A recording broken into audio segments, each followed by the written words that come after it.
start with Marcelo Retamal, Yes. a great winemaker from Chile, and I use Atkin words to describe you, even if I know that you don't like the word leader too much. Oh, I can hear And you. Marcelo Retamal is sometimes described as the spiritual leader of Chile's wine revolution. He's the man who encouraged a generation of winemakers to focus on terroir, elegance, and purity rather than power. Is this your description? Is this No, fine? Or are there other words? no, it's okay. I pay a lot of money of the journalists, and for that they put this one. Yeah, yeah. No, Yeah. Marcelo, a little bit in Italian, just 1 second, and then we move to English Yes. again. Fine. Okay. Marcelo è un Go ahead. grande enologo e un produttore cileno, è stato è per tanti anni l'enologo di De Martino, che è una cantina abbastanza molto famosa, però poi anche di un progetto che si trova nella valle di cioè il ritorno, poi dopo li dico. Quindi nel nostro paese parleremo del Cile, di dove sta andando il Cile e del suo approccio, perché si concentra molto su anche i minori, regioni meno scoperte, quindi parleremo un po' del Cile in generale, come facciamo anche dando un po' di riflettimenti e andando poi un pochino più in dettaglio. Dove è andato? Yes, and come back. Okay. This was the Yeah. So thank you so much. So my first question, thank you again. And you work in many different regions in Chile because you had the opportunity to work in all the main regions. What are the differences? And if you had to, yes, there is Yes. this audio. If you had to describe Chile and Chile winemaking to people who don't know anything about your country, how would you start?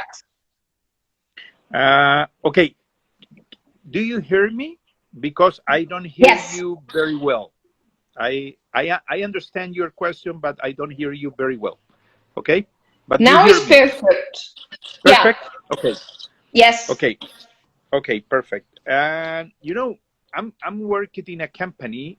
The name is De Martino. It's an Italian family. It came from Abruzzo for 25 years. But the last May, I leave. I'm not more in De Martino, and I'm start my own project. The name is Reta. And I'm working another project with a partnerships. The name is Viñedos de Alcohuaz. It's a vineyard. It's 2,200 meters altitude. It's a very high altitude. And in De Martino, we made many vineyards, all the country, more than 350 different places in Chile. Okay, Chile. Chile is, if you don't know Chile, Chile is a long country. It's 4,200 kilometers long, and we have a huge influence of the ocean, the Pacific, and we have many regions.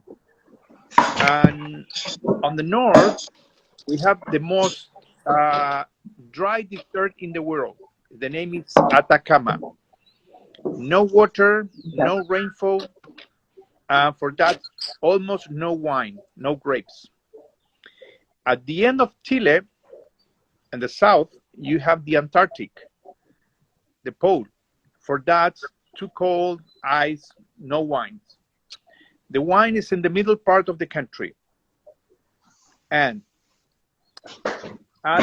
25 years ago, we had in Chile 60,000 hectares for wines, grapes for wine. Today we have 150,000 hectares.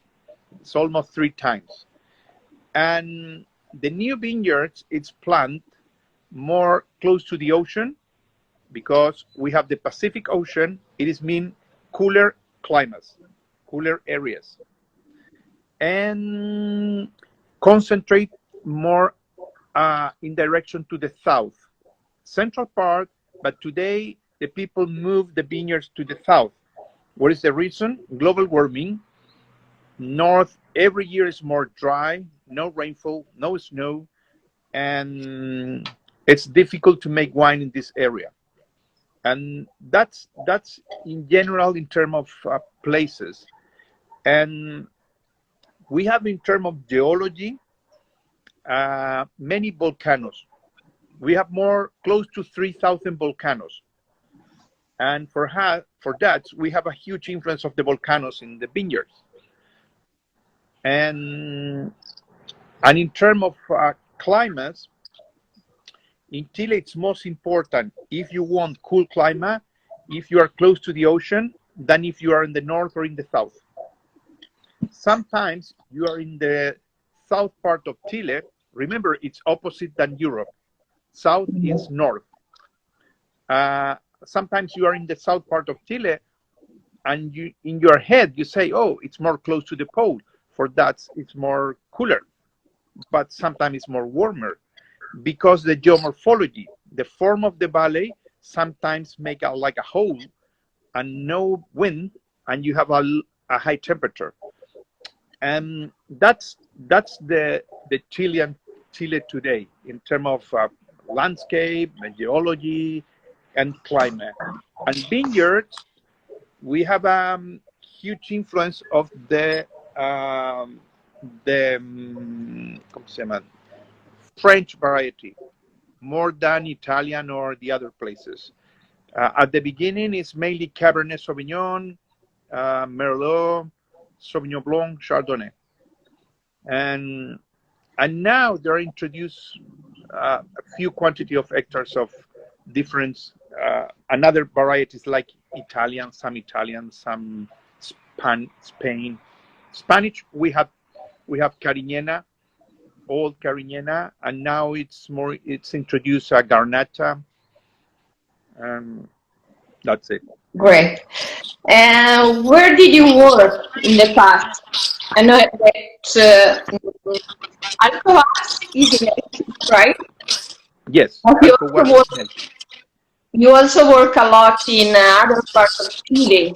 Could you please introduce us some region? Yeah, I'm explaining. Alcohuaz is a project with a partnerships. And it started in 2007 with a 3-person in the valley, and it's an altitude project. If today maybe the most high altitude in wine, if you want to buy a wine in the market, okay, there are another small plot in another place more high, but it's for the tourists, sells only in the local areas, in local people. But if you want to buy a bottle of high altitude, it's the most high. I'm concentrating this place mainly in grapes resistant to the light, because if you are more close to the sky, you have the skin is more thick, you have more color, tannin, more acid, you have more oil, and for that, for example, the Bordeaux variety, it's not good. Cabernet Sauvignon, Merlot, Cabernet Franc is not good. You have we are concentrating more in Syrah, Garnacha, Petit Syrah, Petit Verdot. We have Touriga Nacional, and this. Yes, we put a little bit of Touriga Nacional, and we have Roussanne and Marsanne for we want to make a white, but all the grapes, it's important. Light is the problem, not the temperature, because the average of the maximum temperature in the most warm month is January. It's 28.5 degrees Celsius. It's not too much. It's cooler because we have a lot of wind. We have in the top of the hills, but the radiation is important.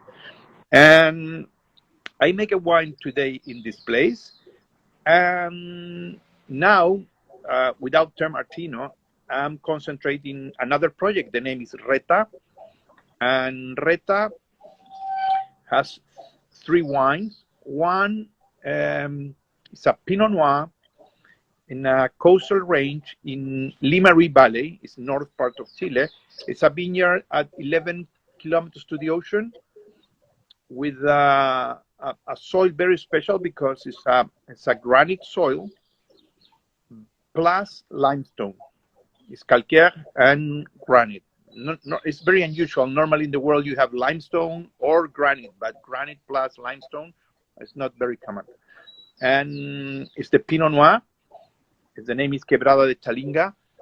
And I have another one. It's a Chardonnay. The name is Quebrada Seca. It's a limestone and clay, arcillo calcario. And in the same area, it's a cooler climate. And I'm working another wine. The name is Romelio. It's in the south part of Chile, and this vineyard it's planted in 1945. It's dry farm, non-irrigated, and field blend. We have mainly Malbec. Just Malbec.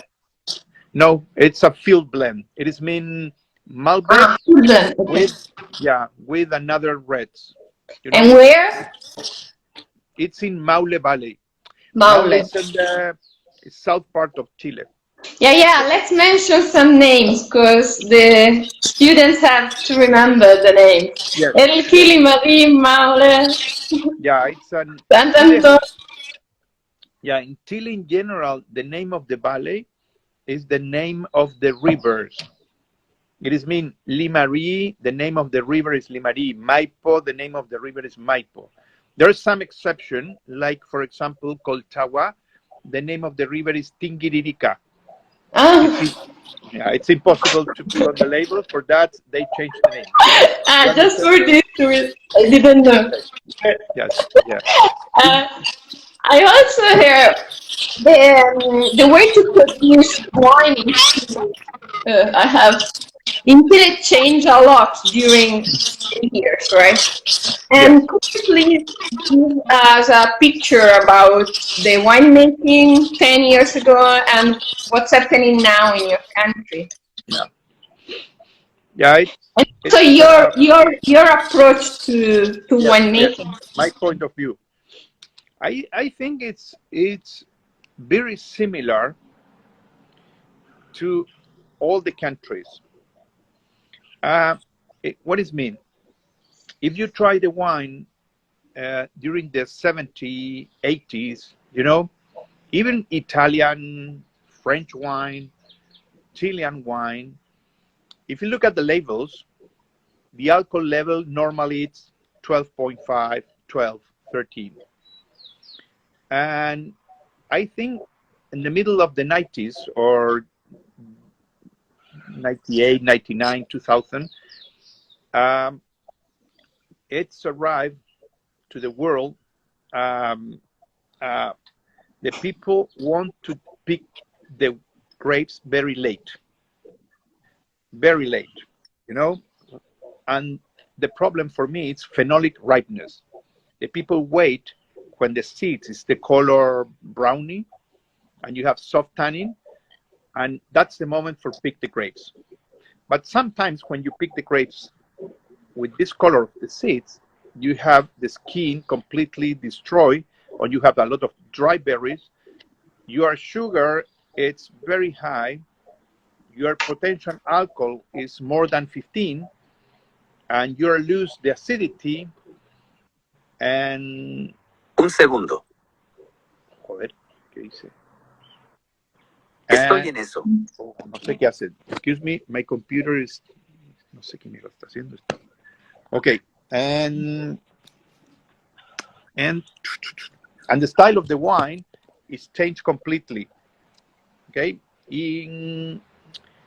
and I believe and I think in the last 10 years, many producers in the world is come back like at the 80s, and especially in a new generation, more drinkability wine, and Chile this is the history. If you try Chilean wine at the 90s, 80s, it's very fresh, delicate, sometimes a bit more herbaceous, more greenness.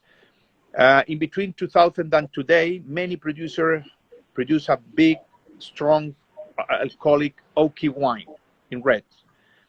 And again, there are some producers start to come back more, more natural, you know, without yeast or no product, no enzyme, no tartaric, no too much oak, you know, and that's it. Could you name some of them if you want to suggest us some wines from Chile? Yeah,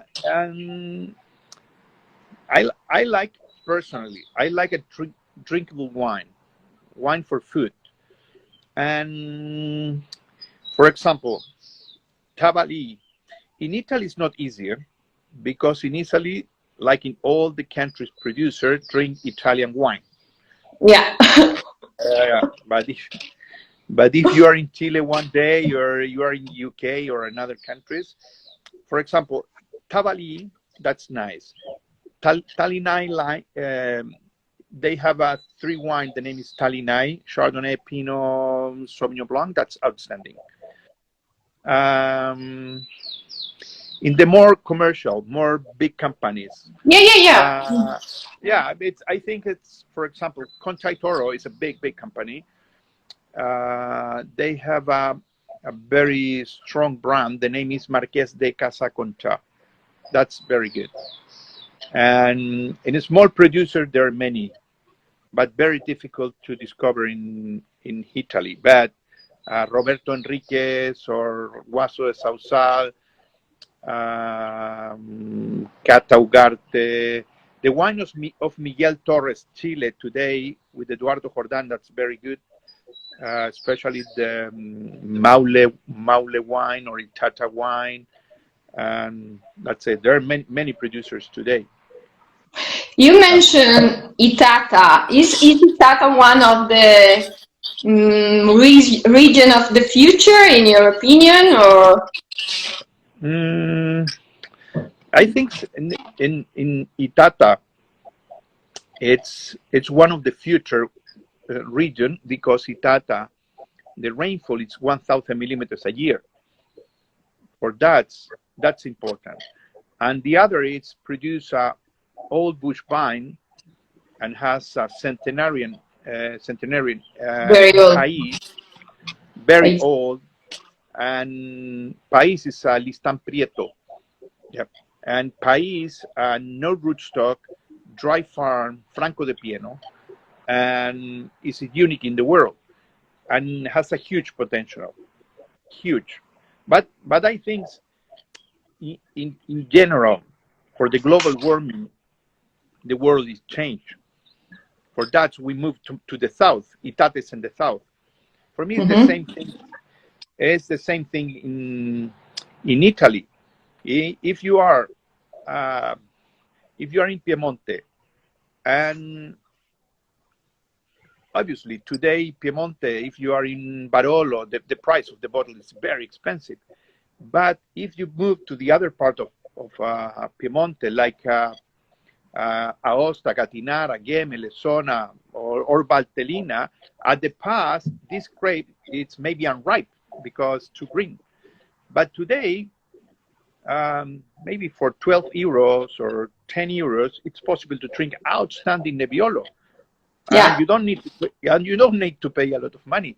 And it's the same things for me in all parts of the world. In Germany, in Chile too. At the past, in the south part of Chile, it's not possible to produce grapes because all the time it's unripe. Today it's ripe. It's okay. World is changed. For that, Itata has a huge possibility. South, rainfall, people move to the south.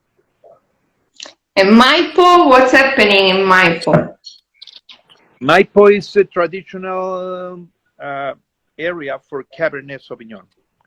And it's inside of Maipo. Maipo, it's a big region. You know, the DO in Chile is big. For that, it's like in all parts of the world. If you talk about Cabernet Sauvignon, you talk about Maipo.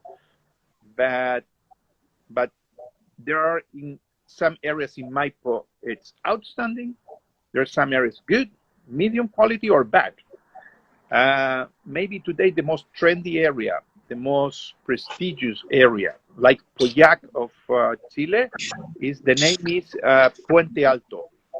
It's inside of Maipo, but today it's concentrated more in Cabernet, a little bit of Merlot or Cab Franc, but more Cabernet Sauvignon. It's around to Santiago, the capital. See, yeah. I show the map as I usually do. I had to do because questa è la mappa del Cile, vedete? Sì.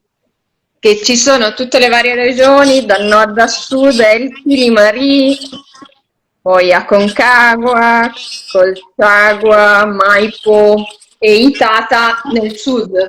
Sì. And your approach, what is your approach to viticulture? What do you think is important to have in the wine?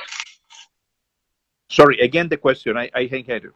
Yeah, your approach to your work, to your job, and what do you think is important for you?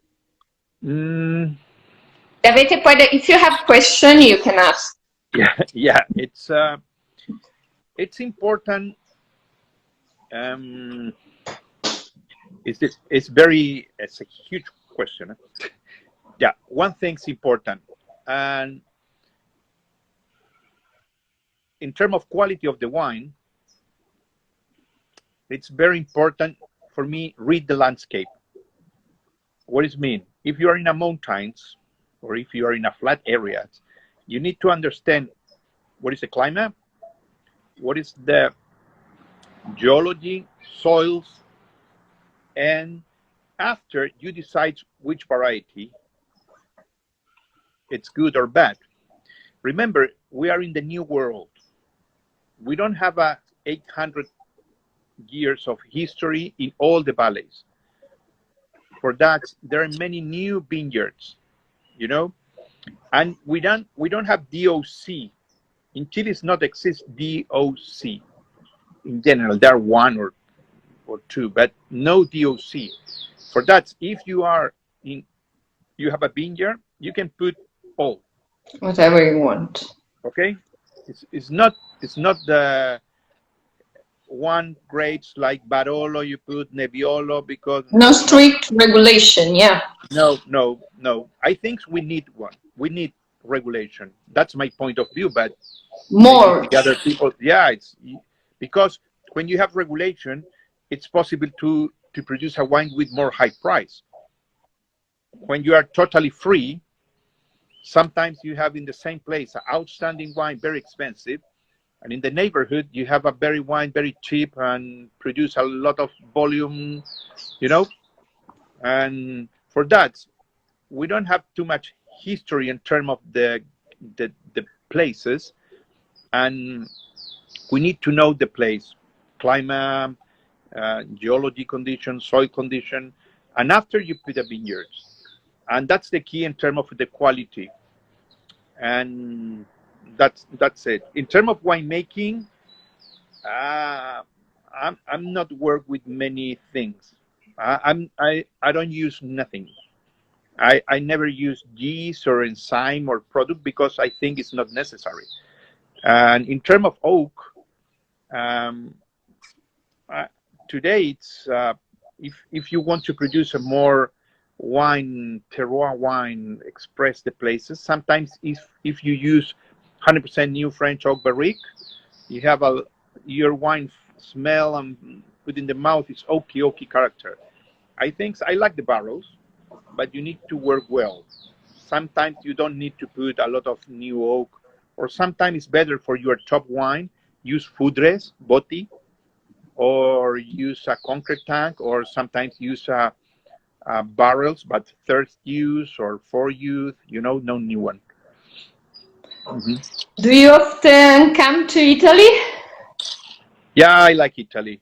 You like? Yeah, I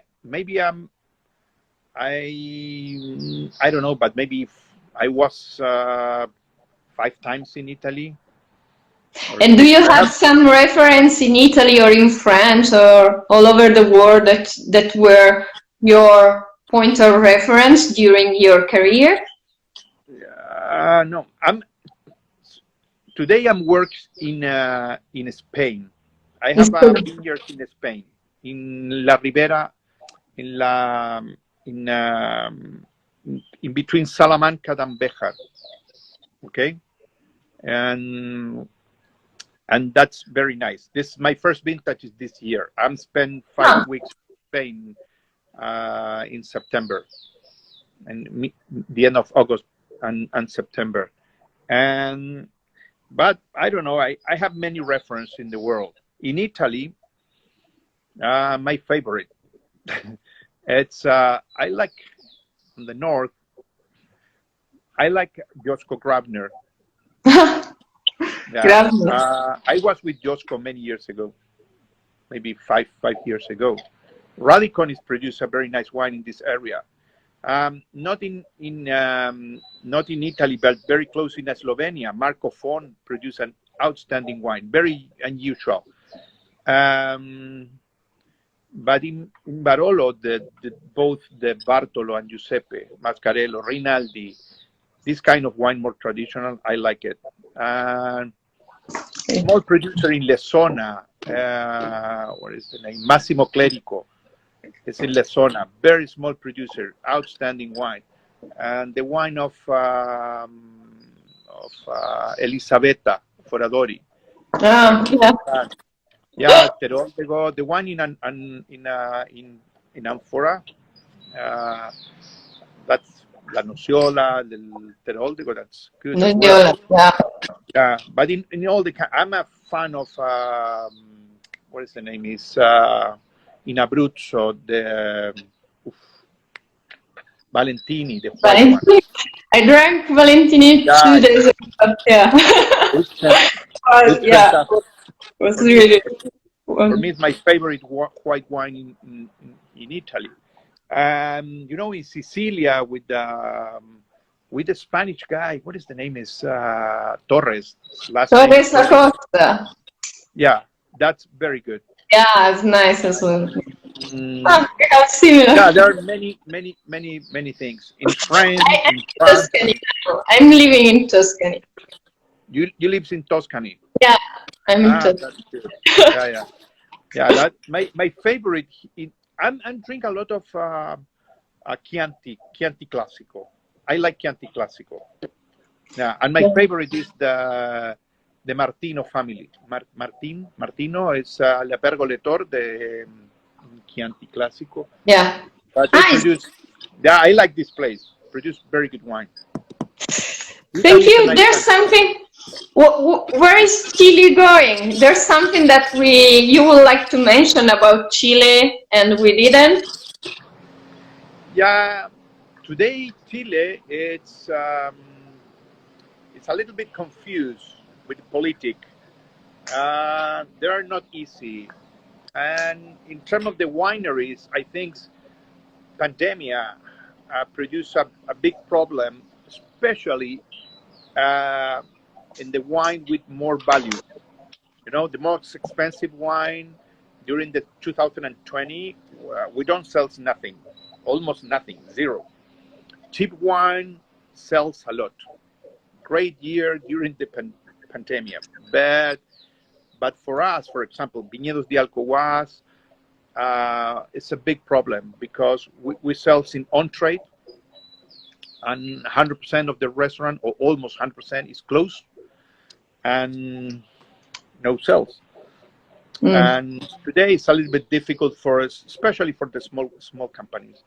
But this year, 2021, and at the end, is restart. And we're very happy with our customer. Old one wine, it's like explode. I was in Spain, and all the restaurant is full. The people is happy. I think that's it. Cile is the same. Today it's open, the restaurant. The people go, eat, drink, spend money. Yes. Great. I did not ask you about carmenere. Scolastico. What kind of grape variety is Carmenere and Paese? Yeah. If you can describe it too. Okay. Now, carmenere is rediscovered in Chile in 1994, because at the past it's confused with Merlot. All the people make made carmenere, but it really is and put on the label at the past Merlot, not carmenere. But in 1994, one French guy, Mr. Boursico, is an ampelographer, and he say this is not Merlot, it's carmenere. And we start to produce carmenere, and today it's maybe in terms of volume is number 5 or 6 in Chile. And it's a grape difficult, not easy, because it's very green.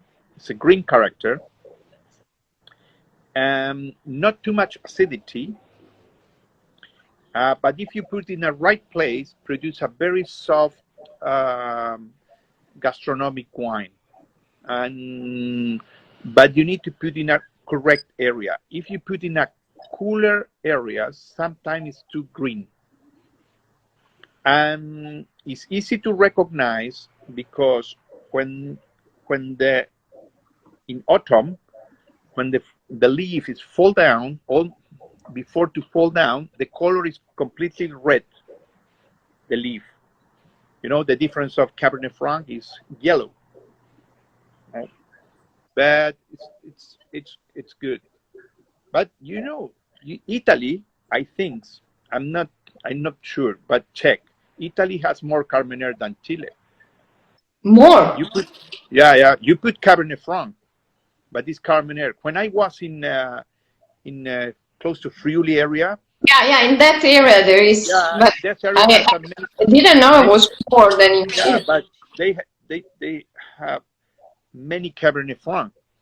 But I was in autumn, and the color is red. Cabernet Franc is not red, the color of the leaf. This is carmenere. And there one guy put carmenere on the label. And I don't know if it exists today, but the name is Carmenero. And it's appear on the front label. One guy, I think, with the lamp on a back. But check. But this is carmenere. And paese, it's grapes. When Spaniards arrived at 500 years ago, they stopped in Tenerife. It's a Canary Island for take water, etc. And in Canary Island, there are listan prieto. And the history say they put on the boat listan prieto and transport to Chile. What is the reason? It's because the Spaniards arrived with the Jesuits, the priests, and they need a wine for the mass.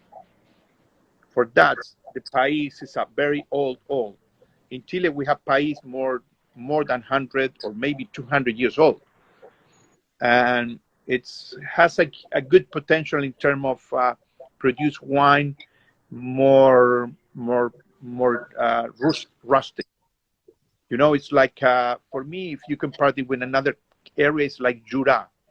It's like Pulsar, Trousseau, this kind of variety. It's Trousseau. And there are many good bottles today of país. That's nice. And all is in the dry areas, non-irrigated.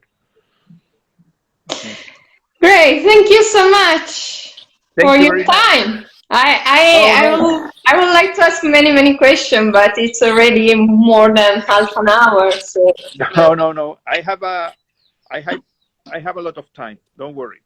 No, it's fine. Just okay. The last one.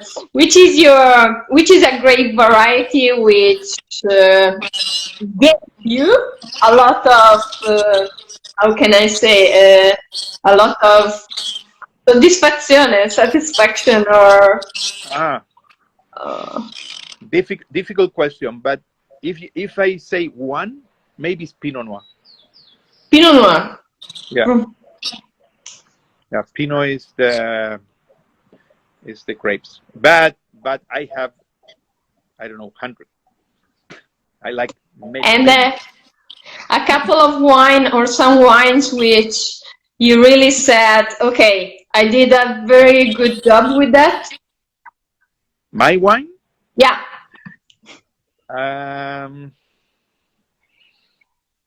Some select two today. I think the Garnacha Cuesta Chica is okay. Is this label. It's not easy, but it's Cuesta Chica. Yeah, okay. It's a Garnacha, maybe the highest Garnacha in the world. 2,100 meters. This is very, it's finesse in Garnacha. It's amazing, in granite. It's in Viñedos de Alcohuaz. And the other... I've been there, you know, I did not mention, but I've been there. Yeah. And the other is maybe this one. This is my one. It's Quebrada Seca Chardonnay. It's a vineyard planted in limestone and clay and cool climate, Franco de Pie, 30 years old. And the wine is fantastic. Great. We have to find an importer in Italy. Maybe in the future. So we can try. Yeah, it's a good excuse for visit Italy. If I have importer, I'm gonna spend 2 or 3 weeks in Italy to drink wine. Great. So thank you so much. Thank you very much. Thank you, and I hope to see you somewhere. Okay, I'm waiting in Chile, or I will visit you. Yeah. Ciao. I hope to come soon. Bye. Thank you so much. Ciao. Ciao. Adiós. Ciao, adios.